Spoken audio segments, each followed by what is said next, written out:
खुशामदीद। आज की कहानी हमारी बहुत ही ज़्यादा इंटरेस्टिंग होने वाली है। वो इसलिए क्योंकि हमने डिसाइड कर लिया है कि हम लोगों को अपना 2025 बहुत ही ज़्यादा ग्रेट बनाना है।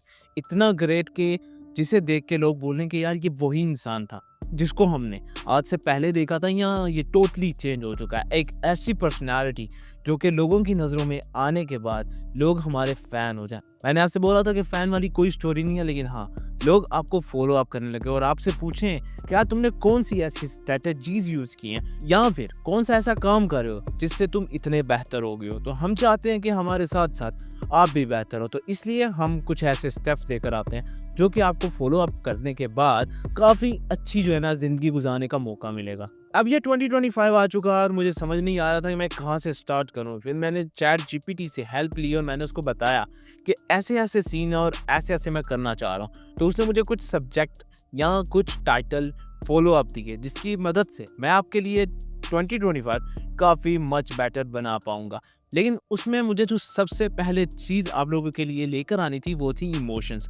अब 2025 में आपको इमोशंस कंट्रोल करना सीखना है। ये बहुत ही ज़्यादा इम्पोर्टेंट है। आप चाहे तो इसको बुक से सीख सकते हैं, चाहे तो आप इसको वीडियोज़ देख के सीख सकते हैं, लेकिन आपको 2025 में इमोशंस को सीखना है। मैं आपको कुछ चीज़ें बताऊँगा कि आपको कौन-कौन सी चीज़ें सीखनी है और कौन-कौन सी चीज़ें बहुत ही ज़्यादा बेनिफिट होने वाली हैं।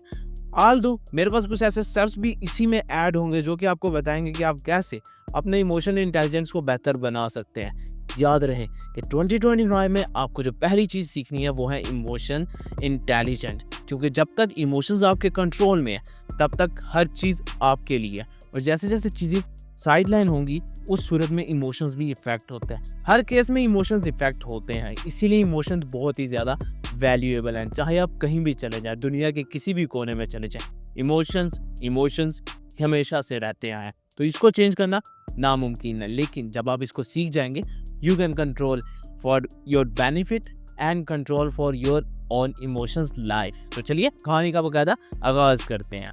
सबसे पहली चीज़ है अंडरस्टैंड योर इमोशन। आपने अपने इमोशंस को समझना है। आपने अपने इमोशन से बात करनी है और आपने उससे पूछना है और देखना है, एनालाइज़ करना है। ये कब बहुत ही ज़्यादा सैड हो जाते हैं, बहुत ही ज़्यादा हैप्पी हो जाते हैं, या फिर कभी-कभार एक ऐसी सिचुएशन आ जाती है जहाँ पे इंसान को समझ नहीं आ रहा होता, या वो खुश है या वो सैड है। कुछ ऐसी क्रिटिकल सिचुएशन आ जाती है। उस सिचुएशन से निकलने के लिए आपको अपने इमोशंस को समझना होगा। कोई भी टाइम पे जो भी इमोशन राइज़ हो रहा होता है, आपने उसको अंडरस्टैंड करना है, क्योंकि हर इंसान के इमोशन हमेशा से सेम रहे हैं, और जब तक इंसानों के इमोशन सेम है, आप लोगों का माइंडसेट टोटली सेम होने वाला है। बहुत सारे केसेस में अलग हो सकता है जस्ट बिकॉज़ ऑफ पर्सपेक्टिव, लेकिन इमोशंस की सूरत में वो हमेशा सेम रहने वाला है। एक चीज़ जो आपने इसमें याद रखनी है वो ये क्या, देखें, अगर तो आप बिज़नेसमैन है ना, तो आपको इमोशंस की वैल्यू समझनी चाहिए। जब तक इंसान की प्रोडक्ट या बिजनेसमैन की प्रोडक्ट इमोशंस के साथ कनेक्टेड रहती है, बहुत सारे लोग उसके फैन रहते हैं या उसको यूज़ करते हैं, लेकिन जैसे ही वो ज़रा साइडलाइन होती है, बहुत सारे लोग उसको कहते हैं यार जाने दो, हमें इसकी ज़रूरत नहीं है। तो आपको समझना है कि इमोशंस में वो क्या चीज़ डिलीवर करनी है जो कि आपकी ब्रांड को, आपकी प्रोडक्ट को लोगों तक पहुंचाएगी, और जैसे ही वो लोगों से कनेक्ट होगी, ऑटोमेटिकली सेल भी इंक्रीज होगी। बिजनेस की कहानी आगे चलने वाले वक्त में अंदाज में शेयर करेंगे, क्योंकि मैं भी एक स्टार्टअप की फील्ड में आ चुका हूँ। नेक्स्ट चीज़ है डेवलप इमोशन इंटेलिजेंस। अब इसके लिए आपको क्या करना है, आपने वीडियोस नहीं देखनी, बल्कि वीडियोस बिल्कुल भी नहीं देखनी है, थोड़ी बहुत छोड़ें, बिल्कुल नहीं देखनी है। आपने करना है सेमिनार कंडक्ट, जो भी इमोशन से रिलेटेड सेमिनार्स होंगे आपने वो कंडक्ट करने हैं। अब वहाँ पे आपको इमोशन इंटेलिजेंस सिखाई जाएगी। बुक रीडिंग आपको करनी है, वहाँ से आप बहुत बेहतर तरीके से इमोशन इंटेलिजेंस सीख पाएंगे। वीडियोस की तरफ अभी नहीं जाना आपने, ठीक है। बुक रीडिंग से जब आपने इमोशंस इंटेलिजेंस की हैबिट डेवलप कर ली, फिर चीज़ें काफ़ी आसान हो जाती हैं, क्योंकि अब आपको पता है कि आपने क्या करना है और कैसे कैसे इसको अरेंज करना है। अब एक चीज़ इसमें और आपने प्रैक्टिस में लेकर आनी है, जब भी आप कहीं पे दोस्त वोस्त बैठे ना, तो आपने वहाँ पे उसकी प्रैक्टिस करनी है। जो सेमिनार में आप सीख रहे हैं या बुक से जो आप सीख रहे हैं, वो आपने प्रैक्टिस करना है कहाँ पर, अपने दोस्तों के साथ। जब आप दोस्तों के साथ इमोशंस इंटेलिजेंस की गेम खेलेंगे, तो आपको अपने साथ साथ उनके इमोशंस भी समझ आएँगे, और जब आपको उनके इमोशंस समझ में आने लगेंगे, अपने इमोशंस समझ में आने लगेंगे, तो आप चीज़ें काफ़ी हद तक खुद ही अरेंज करने लग जाएँगे। वो इस तरह कि जैसे-जैसे चीज़ें आपके हाथ में आती हैं ना, सारी की सारी चीज़ें आपके कंट्रोल में रहती हैं, और जैसे-जैसे चीज़ें उड़ने लगती हैं, तो वो आपके हाथ से बाहर जाने लग जाती हैं। बहुत सारे बिज़नेसमैन, बहुत बड़े-बड़े ब्रांड हमेशा से इन चीज़ों को यूज़ करते आए हैं। वो पहले प्रैक्टिस करते हैं, अंडरस्टैंड करते हैं, और उसके बाद ही उनको मार्केट में लेकर आते हैं। मार्केट एक बहुत बड़ी फील्ड है, उसके ऊपर भी कहानी हम लाज़मी शेयर करेंगे क्योंकि मैं भी मार्केट एनालिसिस सीखने वाला हूँ और कैसे उसका प्रॉपर सेटअप होता है, वो आपको नेक्स्ट आने वाली वीडियोज़ में लाज़मी शेयर किया जाएगा। नेक्स्ट चीज़ है कंट्रोलिंग योर इमोशंस। इमोशंस को कंट्रोल करना। मैंने आपको बताया था जब आप अपने दोस्तों के साथ बैठे होंगे, इमोशंस की प्रैक्टिस कर रहे होंगे, अब वहाँ पे आप अपने इमोशंस को कंट्रोल करेंगे।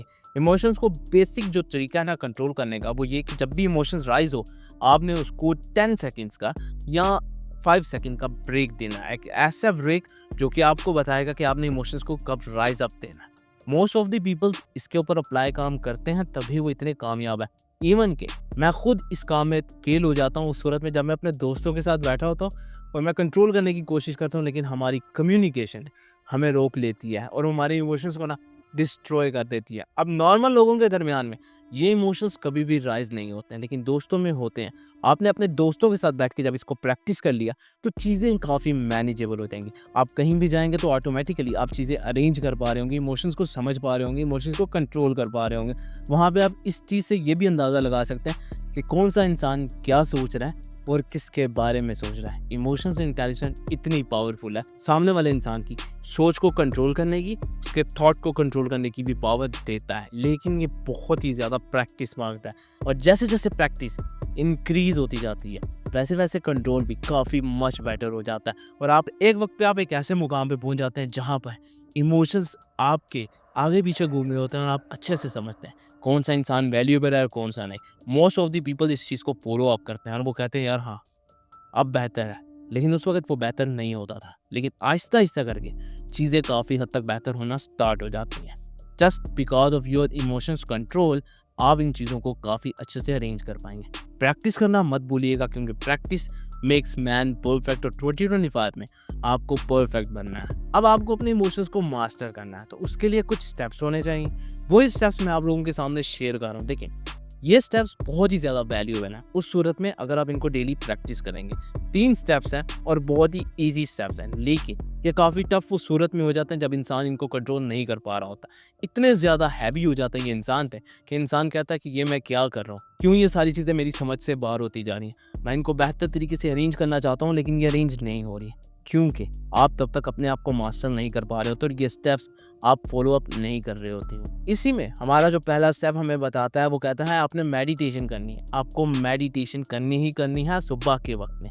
सुबह एक इंसान का सुकून वाला माहौल होता है, उस माहौल में इंसान अपने आप से काफ़ी बातें करता है, अपने इमोशंस को समझता है और कंट्रोल करने की भी सलाहियत रखता है। और जैसे ही जैसे आप टाइम को कंट्रोल कर रहे होते हो वैसे वैसे इमोशंस भी कंट्रोल हो रहे होते हैं। एक मेडिटेशन एक ऐसी चीज़ है जहाँ पर आप अपने थॉट्स को भी कंट्रोल करते हो, इमोशंस को भी कंट्रोल करते हो और साथ साथ अपने बॉडी पार्ट्स को भी काफ़ी हद तक कंट्रोल कर पाते हो। वहाँ पे आपका ब्रेन काफ़ी शार्प हो रहा होता है और आपकी जो थिंकिंग एबिलिटी है वो भी मच बेटर हो रही होती है। देखिए एक मेडिटेशन कितने सारा काम कर रही है। नेक्स्ट जो इसमें स्टेप आता है वो होता है track and process your feeling. आपने अपनी फीलिंग्स को कंट्रोल करना है, ट्रैक करना है। लाइक एक ऐसी जगह पर आपके इमोशंस राइज हो जाते हैं जहाँ पर आप नहीं चाहते हो कि वो राइज हो। क्यों? क्योंकि आपको पता नहीं होता कि हमने क्या किस वक्त पे अपनी फीलिंग का इजहार करना है। अक्सर औकात हम डोपामीन के चक्कर में अपना काफ़ी नुकसान कर बैठते हैं। अब उस नुकसान से बचने के लिए आपको अपनी फीलिंग को समझना है, अपनी फीलिंग के साथ बातें करनी है, अपनी फीलिंग के साथ वक्त गुजारना है। जब आप ये कर रहे होंगे तो आपकी फीलिंग आपके कंट्रोल में आ जाएगी। वो इस तरह के वो समझेगी कि आप मेरे दोस्त हैं और आपके साथ मुझे वक्त गुजारना है। और जब ऐसा होता है ना तो फीलिंग्स काफ़ी हद तक आपके कंट्रोल में रहती हैं। इस हिस्से की जो लास्ट स्टेप है ना वो कहता है फोकस ऑन पॉजिटिविटी। आपने पॉजिटिविटी रहना है, जितना मर्जी मुश्किल वक्त आ जाए आपने पॉजिटिव रहना है। जब तक आप पॉजिटिव हैं चीज़ें आपके कंट्रोल में है। आपको पता है नेगेटिव इमोशंस इस वक्त का सबसे पावरफुल इमोशंस है। अगर आपने किसी को कुछ कहना है और आप उससे नफरत करते होंगे तो आप बेझिझक उसको कह सकते हैं, लेकिन जब आप किसी से प्यार करते हैं और उससे कुछ कहना चाहते हैं तो आप नहीं कह सकते हो, क्योंकि नेगेटिव इमोशंस हमेशा पावरफुल होते हैं और पॉजिटिव इमोशन हमेशा वीक। लेकिन आपने अपने आप को पॉजिटिव रखना है। पॉजिटिव रहने से इंसान काफ़ी चीज़ों से बच जाता है। लाइक अब जब किसी के सामने इजहार करते हैं हो सकता है वो वक्त अच्छा ना हो। अगर वो वक्त अच्छा नहीं है तो ज़ाहिरी बात आपको नुकसान होगा, लेकिन आप पॉजिटिव रहेंगे तो वो नुकसान आपको नहीं होगा। आपने अपने नुकसानों को भी कम करना है। तो इमोशंस इंसान को बड़ा कुछ बताते हैं। आई होप सो कि आपने ये वीडियो पूरा देख लिया होगा। अगर आपने वीडियो पूरा देख लिया तो आपको इमोशंस की अंडरस्टैंडिंग काफ़ी अच्छे तरीके से समझ आ गई होगी। अगर आप चाहते हैं कि इसके ऊपर एक मज़ीद वीडियो बना दी जाए कि हम कैसे बेहतरीन तरीके से अपने इमोशंस को समझ सकते हैं, कंट्रोल कर सकते हैं, तो मैं डेफ़िनेटली एक वीडियोज़ बनाऊँगा। लेकिन ये कुछ ऐसी चीज़ें होती हैं जो कि आपको मस्ट समझनी है अपने इमोशन से जुड़े, क्योंकि 2025 में चीज़ें आपने अरेंज करनी है, मैंने नहीं, क्योंकि मेरी लाइफ़ मैंने खुद अरेंज की है और आपने अपनी लाइफ़ खुद अरेंज करनी है। So I hope so you enjoy this small size of a content. अगर आपको वीडियो अच्छी लग रही है तो अपने वीडियो को करना लाइक, नीचे वीडियो के करना है कमेंट और मेरे चैनल को करना सब्सक्राइब, क्योंकि मुझे आपके सब्सक्राइबर की बहुत ज़्यादा नीड है, क्योंकि ये भाईचारे वाला गेम है। भाईचारे में आपका सपोर्ट तो बनता है। तो this is the pretty much end of today's and I will catch you in the next